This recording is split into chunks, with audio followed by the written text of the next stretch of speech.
स्वागत है दोस्तों आप सभी का फिर से एक नए वीडियो में। दोस्तों आज का ये वीडियो दोस्तों जेक बोर्ड के दोस्तों क्लास 10th के सभी विद्यार्थी के लिए बहुत ही ज्यादा मोस्ट इंपॉर्टेंट वीडियो रहने वाला है। ठीक है, आज का ये दोस्तों वीडियो को स्किप करके जाने का कोशिश बिल्कुल भी मत कीजिएगा, बिल्कुल भी मत कीजिएगा। अगर दोस्तों आपके 12 फरवरी को सामाजिक विज्ञान के पेपर में तहलका मचाना है, 90% प्लस स्कोर लाना है, आज का ये वीडियो बिल्कुल भी मत स्किप कीजिएगा। आज की इस वीडियो में हम लोग 12 फरवरी सोशल साइंस सामाजिक विज्ञान का वायरल पेपर को सोल्व करने वाले हैं, जो आपके डायरेक्ट 12 फरवरी के पेपर में हूबहू क्वेश्चंस देखने को मिलने वाला है। तो चलिए दोस्तों बिना देरी के हम लोग जो वीडियो को शुरू करते हैं, वीडियो को अंत तक देखिएगा। एक एक प्रश्न को आज की इस वीडियो में हम लोग जो सारा का सारा सब्जेक्टिव क्वेश्चंस को सोल्व करने वाले हैं, जो कि आपका 2200 का 2200 सब्जेक्टिव क्वेश्चंस, जो कि स्टार्ट होता है 31 से और खत्म होता है आपका 52 पे। ठीक है, तो सारा का सारा क्वेश्चन सोल्व करेंगे दोस्तों। आप वीडियो को अंत तक देखिएगा। ऑब्जेक्टिव का वीडियो अपलोड हो चुका है, उसको जरूर से जरूर देख लीजिएगा। ठीक है, चलिए 1 से लेकर 30 तक दोस्तों आपका ऑब्जेक्टिव पूछा जाएगा प्रश्न 12 फरवरी को, और आपका 31 से लेकर 52 तक का वो सब्जेक्टिव रहेगा। तो चलिए दोस्तों हम लोग जो है ऑब्जेक्टिव को देख लिए हैं, अब लोग सब्जेक्टिव को देखेंगे। तो सब्जेक्टिव में सबसे पहले आती लघु उत्तरीय प्रश्न कहता है किन्हीं 6 प्रश्नों का उत्तर दे। ठीक है, हूबहू बोल रहे दोस्तों, हूबहू प्रश्न देखने को मिलेगा एग्जाम में। अगर वीडियो को अगर स्किप करके जाते हैं, आप 12 फरवरी के पेपर को धोखा देने वाले हैं। ठीक है, बिल्कुल भी मत स्किप कीजिएगा। चलिए 31 नंबर का था, सबसे पहले यहाँ पर 8 को प्रश्न पूछेगा, लघु उत्तरीय में 6 का जवाब देना और 12 नंबर आपका पक्का करना है। ठीक है, तो 31 नंबर का था सार्वजनिक क्षेत्र किसे कहते हैं। सार्वजनिक, देखिए शब्द अगर पकड़ लेते तो उसे से मतलब बनता है सब का शब्द। ठीक है, सार्वजनिक, सार्वजनिक मतलब सबके लिए, और क्षेत्रक पूछा, क्षेत्रक मतलब अधिकार, यानी कि सबके लिए जो भी अधिकार है उसी को तो सार्वजनिक अधिकार कहेंगे। मतलब जैसे देखिए यहाँ पर लिखे हैं, ऐसा क्षेत्र है जो सरकार के अधिकार में आता है उसे सार्वजनिक कहलाता है, सार्वजनिक क्षेत्र कहलाता है, जैसे पोस्ट ऑफिस, सरकारी विद्यालय आदि। फिर से सुन लीजिए, ऐसा क्षेत्र है जो सरकार के अधिकार में आता है। एक बार वीडियो को देख लीजिए, हम दिमाग में एकदम सारा का सारा प्रश्न दोस्तों आपके चला जाएगा एक एक बार में। ठीक है, एक बेहतरीन तरीका से समझाएंगे। सबसे पहले दोस्तों सरकार का अधिकार में जो भी जमीन होता है, जैसे वो पोस्ट ऑफिस का जमीन हो, सरकारी विद्यालय हो, सरकारी अस्पताल हो, या फिर सरकारी रेलवे स्टेशन हो, वह सब के लिए बराबर है, सार्वजनिक के लिए, यानी कि सबको वहां पर आ सकता है, जा सकता है। ठीक है, बस इतना ही लिख दीजिएगा। चलिए 32 नंबर, वस्तु विनिमय प्रणाली से क्या आपका अभिप्राय है। वस्तु विनिमय प्रणाली मतलब क्या होता है, साफ साफ लिखा, वह प्रणाली जिसमें मुद्रा का उपयोग किए बिना लोग अपनी आवश्यकताओं की पूर्ति वस्तुओं के विनिमय के माध्यम से व्यक्त करता है, उसे वस्तु विनिमय कहते हैं। समझे नहीं समझे, समझा देते हैं। देखिए सबसे पहले दोस्तों, पहले मुद्रा नहीं था, पहले मुद्रा का जमाना नहीं था। मुद्रा बोले तो पैसा, ठीक है, पहले पैसा का जमाना नहीं था। पहले दोस्तों आपका जमाना था वस्तु विनिमय का। मतलब कि अगर आप गेहूं लेते हैं किसी से तो आपको उसके बदले में चावल को देना होगा। ठीक है, अगर आप गेहूं लेते हैं दोस्तों तो उसके बदले में आपको क्या देना होगा, चावल को देना होगा। अगर आप कुछ भी लेते हैं तो उसके बदले में आपको जब वस्तु को ही देना होगा। ठीक है, तो ये दोस्तों वस्तु विनिमय जो है कि बहुत ही कठिन था। मुद्रा ने से राहत हुआ, इसलिए राहत हुआ क्योंकि अगर किसी के पास ना गेहूं है ना चावल है तो कैसे आदान प्रदान करेगा वस्तु का, इस प्रकार से। ठीक है, चलिए आगे 33 नंबर का है कॉर्न लॉ क्या है। कॉर्न लॉ क्या है, इसे क्यों समाप्त किया गया, इसकी समाप्ति के क्या परिणाम हुए। इतना इंपॉर्टेंट प्रश्न दोस्तों बोर्ड एग्जाम 2024 में छप चुका प्रश्न है। ठीक है, कह रहा है कॉर्न लॉ। कॉर्न लॉ हम आपको बताएं क्या है। कॉर्न मतलब होता है सर मक्का, मक्का को हम लोग कहते हैं मकई, जिसको हम लोग फुटहा भी कहते हैं। ठीक है, तो कॉर्न लॉ क्या है, इसको क्यों समाप्त किया गया और इसकी समाप्ति के क्या परिणाम हुए। ब्रिटेन में मक्का के आयात पर रोक लगा दिया गया था। मक्का वही कॉर्न यानी कि मकई, मकई के आयात पर यानी कि निर्यात पर, ये अब नहीं बिकेगा बाजार में, ये नहीं बेचेगा बाजार में, कोई नहीं खरीदेगा बाजार से, यानी कि आयात पर रोक लगा दिया। इसे ही कॉर्न लॉ कहा जाता है। इस कॉर्न लॉ के कारण ब्रिटेन में खाद्य पदार्थ के दाम बहुत बढ़ गए। खाद्य पदार्थ जो खाने योग्य सामान बहुत ज़्यादा बढ़ गया, लोग नाराज हो गए थे, इसलिए समाप्त कर दिया गया कॉर्न लॉ को, और इसकी समाप्ति से खाद्य कीमतों में गिरावट भी आई। मतलब कि अगर कोई चीज़, अगर जैसे बोला जाए चावल को बंद कर दिया जाए, ठीक है, चावल को बंद कर दिया, इसके आयात पर रोक लगा दिया जाए। जब ये आयात पर रोक लगाए तो ऑटोमेटिक गेहूं का दाम बढ़ेगा, क्योंकि सब चावल को छोड़कर गेहूं खाएगा, आटा खाएगा। ठीक है, आटा खाएगा, रोटी खाएगा। जब रोटी का दाम बढ़ेगा तो ऑटोमेटिक जनता इसका विरोध करेगी, और विरोध करेगा तो इसको हो सकता है तो उसका भी क्या हो तो समाप्त कर देगा, यानी कि जो भी लागू किया जाए वो समाप्त होगा। तो इसी प्रकार से दोस्तों कॉर्नर लॉ पे ये निबंध लिखा गया, यानी कि भाषा को लिखा गया। ठीक है, चलिए 34, ब्रिटेन की महिला कामगारों ने स्पिनिंग जेनी मशीन पर हमला क्यों करा। ब्रिटेन का जो महिला था कामगारों, स्पिनिंग जेनी मशीन दोस्तों एक मशीन है जो कि सूती कपड़ा काटने के प्रयोग में किया जाता है। तो देखिए हम आपको यह भी प्रश्न करा चुके हैं, इसमें कहा जाता है कि जैसे कि अगर आपके कोई भी रोजगार कर रहा, कोई भी व्यक्ति ऐसा है जो रोजगार कर रहा, काम कर रहा, अब जहां वो काम कर रहा वहां पर एक मशीन आ गया, अब मशीन आता तो उसको मालिक बोलता है कि अब तुम काम नहीं करेगा, अब मेरा मशीन संभालेगा काम को। अब जैसे मशीन संभालेगा काम को तो उस लड़का को, आदमी को दुख होगा कि ये मशीन क्यों आया, उसका जम के विरोध करेगा। ठीक है, इस प्रकार से मतलब कि यहाँ पर साफ साफ लिखे हैं, बेरोजगारी के भय से महिलाएं नए प्रौद्योगिकी का विरोध करते थे। स्पिनिंग जेनी मशीन के आने से उन्हें अपना रोजगार छिन जाने का भय था।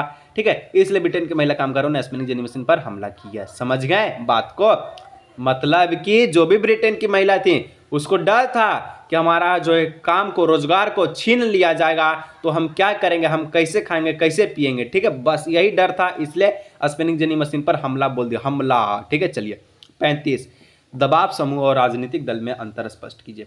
दबाव समूह क्या है, राजनीतिक दल क्या है। दबाव समूह लक्ष्य सतह पर प्रत्यक्ष नियंत्रण करने अथवा हिस्सेदारी करने का सही नहीं होता, जबकि राजनीतिक दल लक्ष्य सतह पर प्रत्यक्ष नियंत्रण करके सरकार बनाना या विरोध दल के रूप में सरकार पर नियंत्रण करना होता है। देखिए छोटा सा भाषा में अगर हम लोग समझें, मेन भाषा में, अपने भाषा में लिखें। ठीक है, समझने का प्रयास कीजिएगा। दबाव समूह ऐसा समूह होता है जो सत्ता पर उस सत्ता के नियंत्रण स्थापित कर, लेकिन हमें कुछ मतलब नहीं है सत्ता से। लेकिन राजनीतिक दल जो होता है ये भूखौरा होता है। ठीक है, और ये दोस्तों क्या करता है कि सत्ता को हासिल करता है और उस पर नियंत्रण कर लेता है राजनीतिक दल। इस प्रकार से इतना लिख दीजिएगा, एकदम नंबर एकदम हंस के मिलेगा। ठीक है, चलिए 36 नंबर, सत्ता की साझेदारी के विभिन्न रूपों का वर्णन कीजिए। सत्ता की साझेदारी क्या है इसके बारे में बताना है। तो सत्ता में साझेदारी विभिन्न रूप से होती है, जैसे सत्ता का क्षैतिज वितरण, सत्ता का ऊर्ध्वाधर वितरण, विभिन्न सामाजिक समूहों में सत्ता का बंटवारा होता है।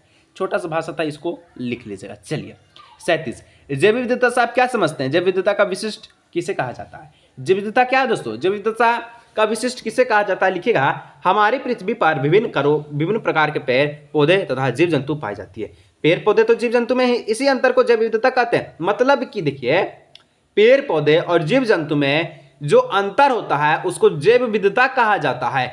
आप एक कौन, जीव जंतु हैं आप, और आपके आसपास जो भी हरी भरी चीज है उसको हम लोग पेड़ पौधे कहते हैं। तो इसके अंतर में जैव विविधता कहलाता है, और जैव विविधता, वनों को जैव विविधता का विशिष्ट क्षेत्र कहा जाता है। वन जो होता है वहां पर हर एक प्रकार का पेड़ जीव जंतु पाया जाता है, इसलिए वनों को विशिष्ट प्रकार का जैव विविधता माना जाता है। ठीक है, चलिए 38, उदारीकरण से आपका क्या अभिप्राय है, क्या समझते हैं उदारीकरण। उदारीकरण होता है क्या, उदारीकरण का अर्थ ऐसा नियंत्रण में ढील देना या उसे हटा लेना है जिससे आर्थिक विकास को बढ़ावा मिले।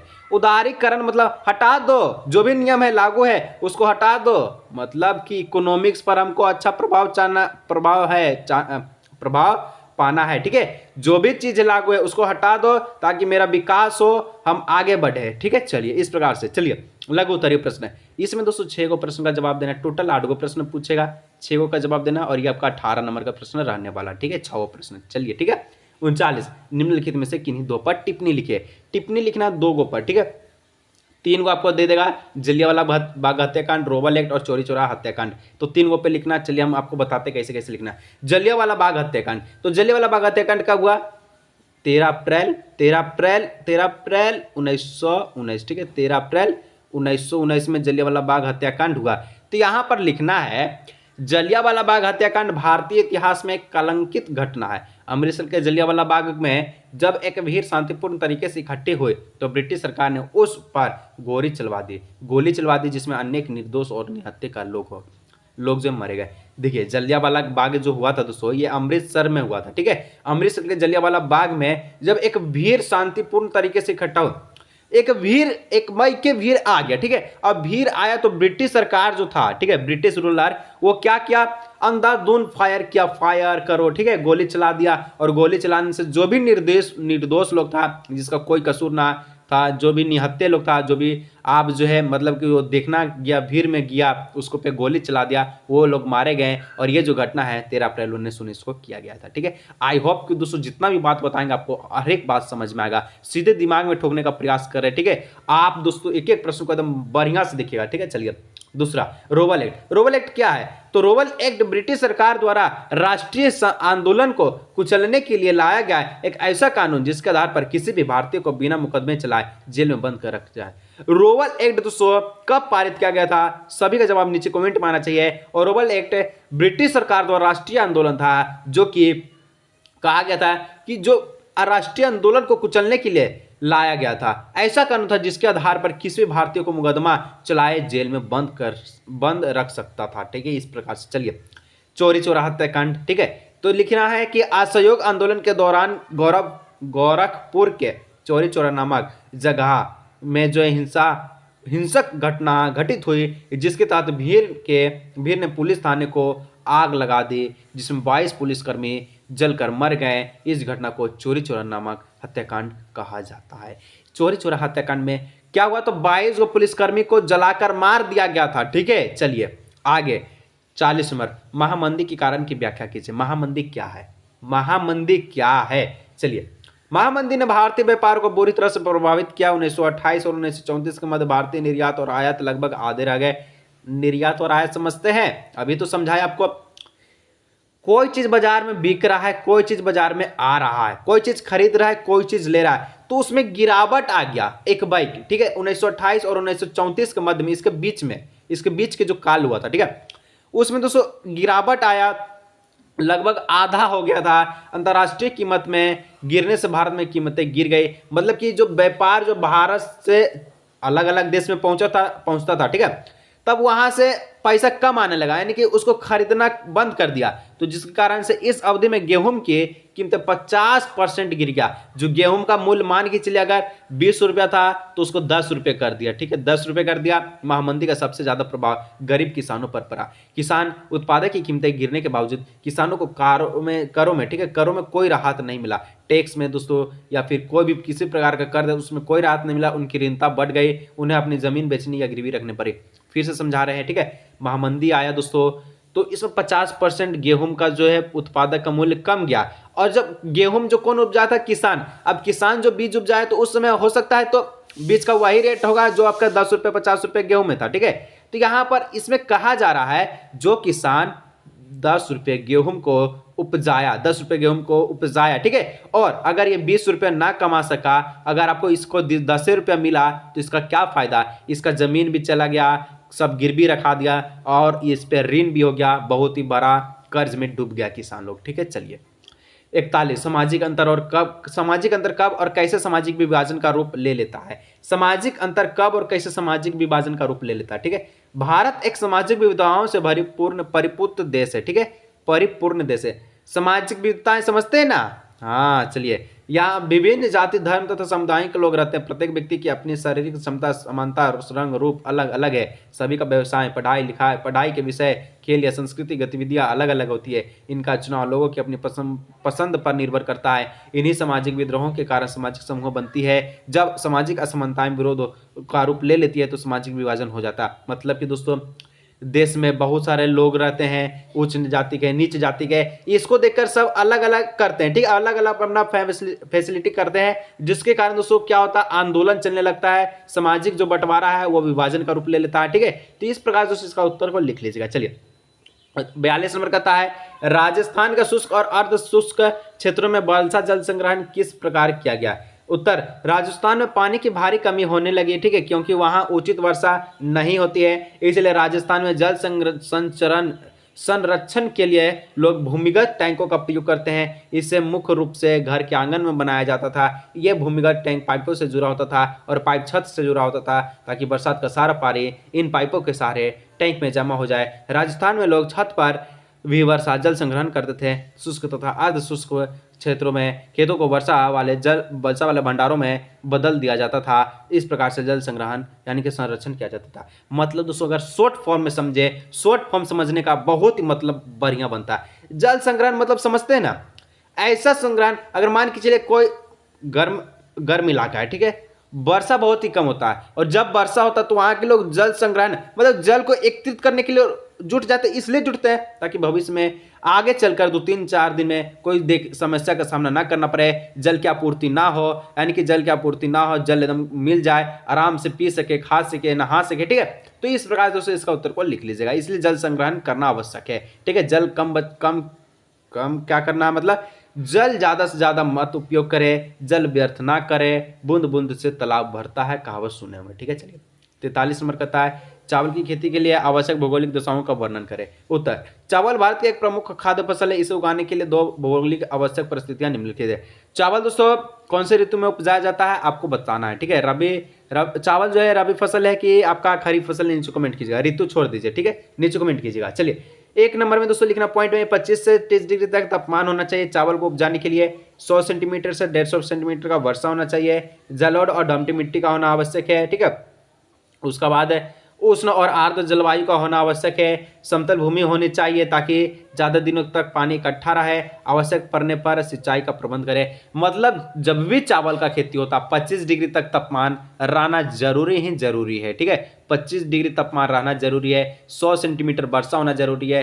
जलोढ़ मिट्टी जो कि नई और पुरानी प्रकार की मिट्टी होती है। उष्ण मतलब गर्म और आर्द्र से भरपूर जलवायु होना चाहिए, क्लाइमेट होना चाहिए। समतल भूमि होना चाहिए ताकि जो पानी ज्यादा दिनों तक इकट्ठा रहे, इधर से उधर ना हो, उबर खाबर ना हो। ठीक है, आवश्यक पड़ने पर सिंचाई करें यानी कि पानी डालें। ठीक है, इस प्रकार से इसका उत्तर को लिख लीजिएगा। चलिए 44 नंबर, वस्तु विनिमय की कठिनाइयों का वर्णन करें।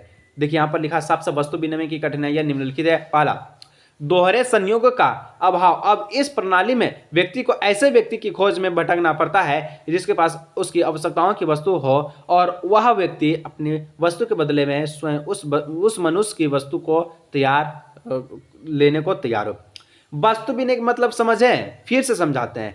ऐसा विनिमय जो मतलब अगर आप कुछ देते हैं मगर अगर आप कुछ लेते हैं तो आपको कुछ देना होता, बस इतना फॉर्म याद रखिए। ठीक है, आगे मूल्य रूप से क्या बोलता है, मूल्य के सार्वभौम माप का अभाव। वस्तु विनिमय प्रणाली में मूल्य का कोई एक माप नहीं होता। ठीक है, जिसके द्वारा प्रत्येक वस्तु के मूल्य को विभिन्न वस्तुओं में तुलना नहीं किया जा सकता। तो नहीं पक्ष अपनी अपनी वस्तुओं का अधिक मूल्य आंकते हैं। मतलब जैसे कोई ले रहा होगा वस्तु में, चावल आटा कर लेते हैं। ठीक है, तो चावल बोल रहा होगा कि हम, चावल वाला कि हम इतना लेंगे और गेहूं बोरा वाला कि हम इतने देंगे। तो ये दोनों के बीच में आपस में मूल्य का बहाव होता है। ठीक है, मूल्य का अभाव व्यक्त करता है। ठीक है, चलिए 45 नंबर, वैश्वीकरण से क्या समझते हैं। ठीक है, तो विभिन्न देशों के बीच परस्पर संबंध और एकीकरण की प्रक्रियाओं को वैश्वीकरण कहते हैं। वैश्वीकरण के कारण आज विश्व में विभिन्न देशों के बीच वस्तुओं, सेवाओं, तकनीकों तथा श्रम का आदान प्रदान होता है। वैश्वीकरण दोस्तों हम आपको बता चुके हैं।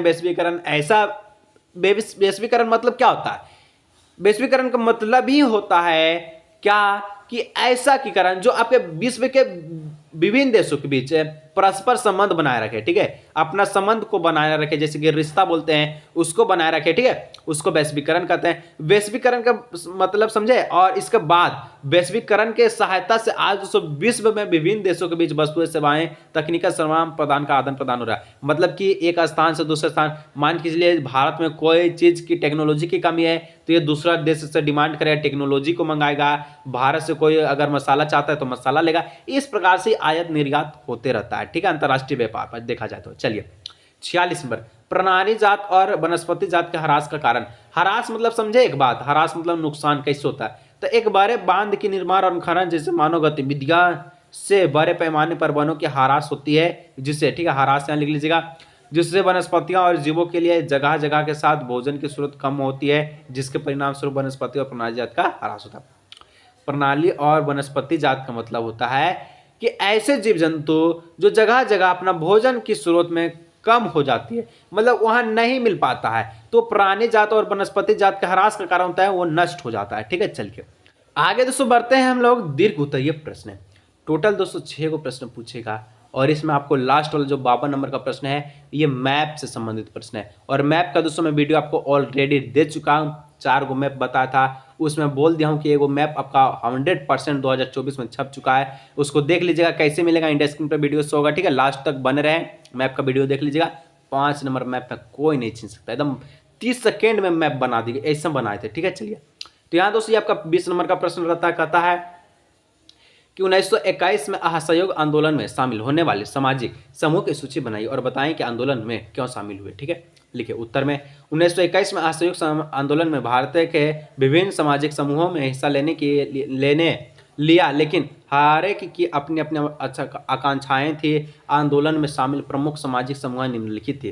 पहला, शिक्षित मध्यम वर्ग। शहरों में शिक्षित मध्यम वर्ग ने जो असहयोग आंदोलन की शुरुआत की।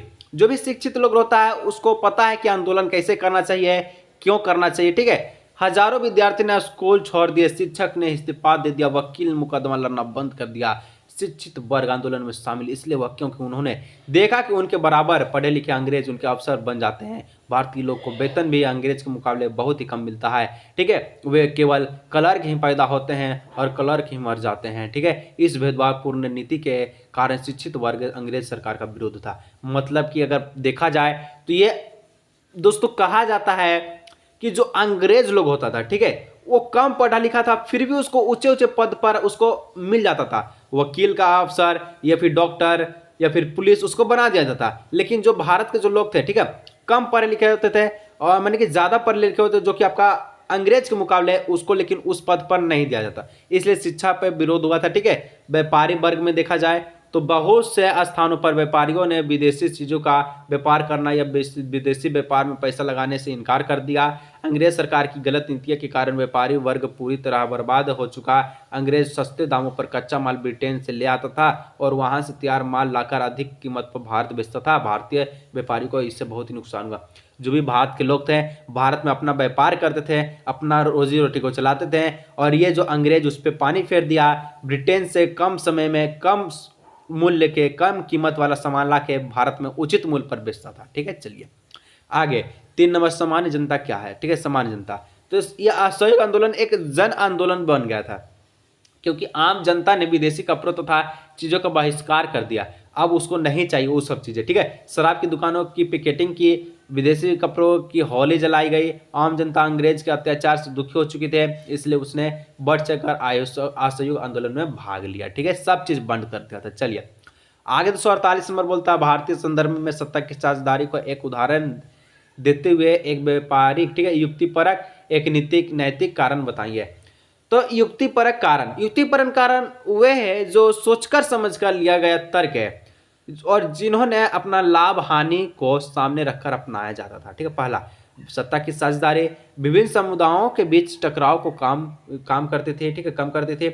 उसका बाद दोस्तों यह भेदभाव कम करते थे, विभिन्न विविधताओं को अपने समेट लेते थे, सत्ता में लोगों की भागीदारी बढ़ाते थे। तो यहाँ पर इसका उत्तर को लिख लीजिएगा, जो कि सत्ता में साझेदारी का मतलब होता है क्षैतिज वितरण को लेकर, ठीक है, ऊर्ध्वाधर वितरण को लेकर हर एक प्रकार का वितरण किया गया। चलिए आगे 39 में, सड़क परिवहन रेल परिवहन के सापेक्ष अधिक उपयोगी है कैसे।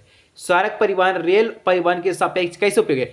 ऐसे उपयोगी क्योंकि सड़क के माध्यम से आप अपने घर तक आ सकते हैं, लेकिन रेलगाड़ी के माध्यम से, ट्रेन के माध्यम से आप अपने घर तक नहीं जा सकते, क्योंकि ट्रेन जो है वो कहाँ चलता है, स्टेशन पे, और स्टेशन आपका स्टेशन के बगल में तो आपका घर होगा नहीं। लेकिन जब आपका रोड है वो आपका रोड हो सकता है आपके घर के बगल में, लेकिन स्टेशन नहीं हो सकता। यही यहाँ पर लिखा कि सड़क परिवहन रेल परिवहन के अपेक्षा अधिक उपयोगी कैसे। सड़क मार्गों का निर्माण रेल मार्गों के सापेक्ष सस्ता पड़ता है। सड़क मार्गों के रखरखाव में भी बहुत ही कम खर्च आते हैं। इनके निर्माण में कम समय, कम श्रमिक, कम पूंजी तथा कम तकनीकी का आवश्यकताएं होती है। ठीक है, चलिए पहला हो गया। दूसरा, किसी भी प्रकार की आकृति वाले सस्ते पर रास्ते पर, ठीक है, सड़क निर्माण संभव है, जबकि रेलमार्ग को उचित पर्वतीय क्षेत्रों में विकसित नहीं किया जाता। देखिए सड़क जहां तहां बन जाता है, लेकिन देखते हैं कि जहां तहां गाड़ी उड़ी हिला देता है, लेकिन ट्रेन हिलाएगा नहीं, उसका पटरी होता है, ठीक है, जो कि पटरी पर ही ट्रेन चलता है। चलिए 3 नंबर, सड़कें व्यक्ति को उसके दरवाजे तक छोड़ती है, लेकिन जबकि रेल निर्धारित स्टेशन पर ही रुक जाती है। जैसे कि मैं आपको बताया, सड़कों के माध्यम से निर्माण केंद्र में उत्पादित अनेक वस्तुएं उपभोक्ता प्रत्यक्ष रूप से पहुंचा दी जाती है। इसमें माल को बराबर लादना उतारना नहीं पड़ता है। ठीक है, उसके बाद 5वां, सड़क मार्गों पर संचालित वाहनों का उपयोग किसी भी समय किया जा सकता है। इसके विपरीत रेल का संचालन नियत समय पर ही होता है। इस प्रकार से लिख लीजिएगा। चलिए आगे दोस्तों 50 नंबर पर, और यहाँ तक पहुँच के दोस्तों सब्सक्राइब नहीं किए दोस्तों सब्सक्राइब जरूर कीजिए। इतना मेहनत के साथ दोस्तों आपको समझा रहे हैं, बता रहे हैं, ठीक है, सब्सक्राइब जरूर कीजिए। चलिए 50 मुद्रा आवश्यकताओं के दोहरे संयोग की समस्याओं को किस प्रकार सुलझाती है, उदाहरण के साथ बताइए। तो मुद्रा आवश्यकताओं के दोहरे संयोग की समस्याओं को बहुत ही अच्छी तरह से सुलझाती है। जिस व्यक्ति के पास मुद्रा है वह इसका विनिमय किसी भी वस्तु को खरीदने या किसी भी वस्तु या सेवा खरीदने के लिए आसानी से कर सकता है। हम आपको बता चुके हैं मुद्रा क्या है। मुद्रा के साथ दोस्तों किसी भी प्रकार की चीज़ को आप खरीद सकते हैं। अगर आपके पास पैसा है तो BMW, ठीक है, उसका बाद लैम्बोर्गिनी, ये सब खरीद सकते हैं। अगर पैसा नहीं हो तो ये सब खरीदने से मतलब खरीद ही नहीं पाएंगे, ठीक है, यही बात है, ठीक है। आगे दोस्तों यहाँ पर कहता आवश्यकताओं का दोहरा संयोग विनिमय प्रणाली की एक अनिवार्य विशेषता है जहाँ मुद्रा का उपयोग किए बिना वस्तुओं का विनिर्माण होता है। इसकी तुलना में ऐसे अर्थव्यवस्था जहाँ मुद्रा का प्रयोग होता है, मुद्रा महत्वपूर्ण मध्यवर्ती भूमिका प्रदान करने में आवश्यकताएं के दोहरे संयोग की जरूरत का खत्म करता है। उत्तर को लिख लीजिएगा। आज की इस वीडियो को यहीं रखते हैं। मैप का वीडियो शो हो रहा है, उसको क्लिक कीजिए, देखिए आराम से तलक मचाइए। और इसका ये PDF दोस्तों टेलीग्राम में मिल जाएगा। टेलीग्राम में जाइए, लिंक है दिया गया डिस्क्रिप्शन में, ज्वाइन हो जाइए।